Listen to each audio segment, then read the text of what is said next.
Purba. Hari ini saya akan mempresentasikan tentang dua tokoh pembicara terkenal yang bisa dapat memotivasi kamu dan bisa dapat kamu tiru. Nah, pada kali ini saya akan membahas dua pembahasan. Yang pertama tentang biografi pembicara tersebut.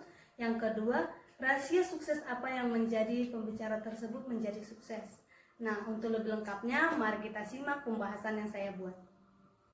Biografi tokoh pertama yang saya ambil bernama Nick Vujicic. Nick Vujicic ini sangat dikenal di berbagai dunia, bahkan digemari dari kalangan anak-anak, remaja, hingga dewasa.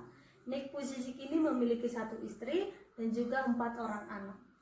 Sekilas dari tentang Nick Vujicic ini bernama asli Nicholas James Vujicic. Beliau lahir pada tanggal 4 Desember 1982 di Melbourne, Australia. Sejak kecil, beliau sudah tidak memiliki kaki dan juga tangan. Beliau hanya memiliki 2 jari yang bisa dipergunakannya untuk sehari-hari. Contohnya seperti berenang, menggunakan telepon, dan juga berbagai lainnya. Dari kekurangan Nick Vujicic ini, ketika beliau kecil, beliau pernah tidak diterima di salah satu sekolah yang memang tidak menerima siswa yang memiliki kecacatan seperti Nick Vujicic. Tetapi karena Nick Vujicic ini berusaha dan bertekad kuat untuk bersekolah tersebut, pada undang-undang dari bagian Victoria mengubah bahwa Nick Vujicic bisa diterima di salah satu sekolah tersebut dan juga bisa lulus dari sekolah tersebut.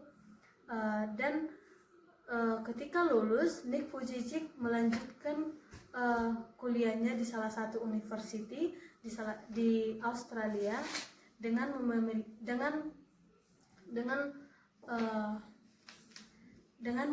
2 jurusan, yang pertama yaitu akuntansi dan juga perencanaan keuangan. Pada saat itu Nick Vujicic sudah memiliki tekad, sudah memiliki rencana bahwasannya dia bisa melakukan segala sesuatunya dengan baik. Dan pada saat itu Nick Vujicic sudah pernah berceramah dan juga memberikan motivasi kepada teman-temannya dan juga di salah satu perkuliahan tersebut. Sejak itulah Nick Vujicic melanjutkan pembicaraan motivasinya hingga saat ini. Rahasia sukses yang dapat kita lihat dari seorang Nick Vujicic yang pertama adalah kita harus memiliki tekad yang kuat dan keberanian dalam melakukan pembicaraan di depan audiens. Yang kedua, harus berkonsentrasi dalam memberikan materi sehingga audiens dapat mengerti pembicaraan yang kita sudah buat. Yang ketiga, kita tidak boleh mengingat atau menghafal materi yang kita harus berikan kepada audiens. Yang kelima, kita harus selalu bersyukur dalam segala halnya yang sudah kita bicarakan dalam pembicaraan di depan audiens atau umum.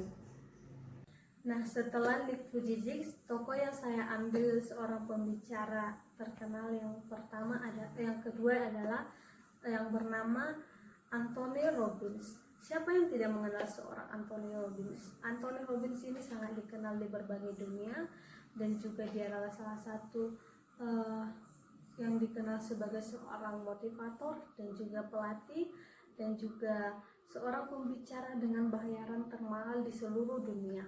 Anthony Robbins ini meski dengan kesuksesannya hingga saat ini, Anthony Robbins pernah mengalami kehidupan yang kelam di masa hidupnya.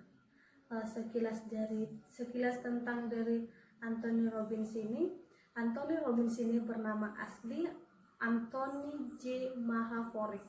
Ia lahir pada tanggal 29 Februari 1960 di California, Amerika Serikat.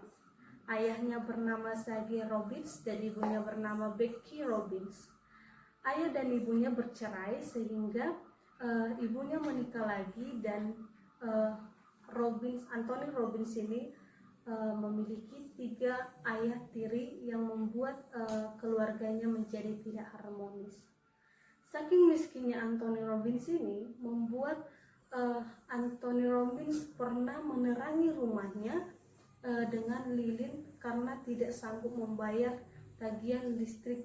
Dan suatu ketika Anthony Robbins ini pernah melihat pemulung yang pernah dia motivasi sehingga dia terkejut dan melihat bahwa seorang pemulung tersebut sudah menjadi seorang yang sukses, sudah menjadi seorang yang bisa tidak memulung lagi. Pada saat itu Anthony Robbins bertekad untuk bisa menjadi seorang pemulung tersebut dan menjadi hingga saat ini menjadi seorang motivator dan juga menjadi seorang pelatih karena tekadnya yang kuat.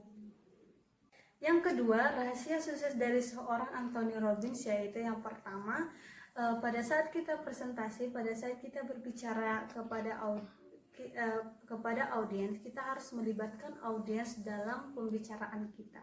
Yang kedua, pada saat kita berbicara dan menyampaikan informasi kita harus lebih baik dan dapat diterima oleh audiens.